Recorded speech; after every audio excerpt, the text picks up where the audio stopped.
dzimwe dzenyanya soka dzimwe dzenhunzva tunzva nhumbu chaidzoka mara patsetsetse unotoshawa kutoti munhu pfungwa dzake dzine dzichishanda here kana kuti dzinenge infact dzine dzisingachatoshandi. Ukaona munhu anoita zvaitwa nababa vandasanganawo navo kavhidhio kandasangana nako, pfungwa idzodzoka dzine dzakatodambuka chaiko, torashika chaiko chaiko. Anditi so ndisanda kuzivisa nyaya yandauya nayo, nyaya iri kurwadza, nyaya inoshungurudza. Usati wasubscribe paSaint TV mukana uchiripo kuti ubaye subscribe button and then turn on your notification bell kuitira pega patinouploada mavideos you will be notified. Nchito zvikudi kwese kwamuri mazukuru vasekuru Saint.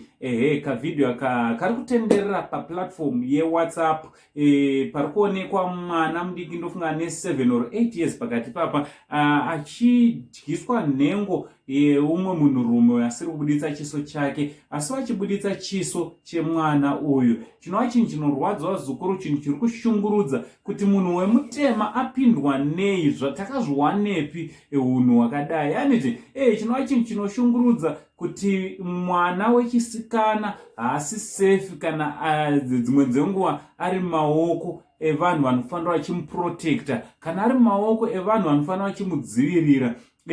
So chinhu chinorwadza zvikuru kuti uzive kuti mweya yachona nedhimoni rachona riri kubva kupi. Ipapo ndanyara munozva ndasvika pandazvituka semunhurume pandaona kavidhio iko. I couldn't even watch video rachona sababawo wevana vasikana. Ndasvika pandabatikana kuti satani wachona sei achipinda muvanhu zvakadai. Ndichida kukurudzira zvikuru kuti tisaseculate kana once ukasangana nezvinhu zvakadai usaise magrupu. What for? Why maZimbabweans tichifarira kutenderedza zvinhu zvakadai?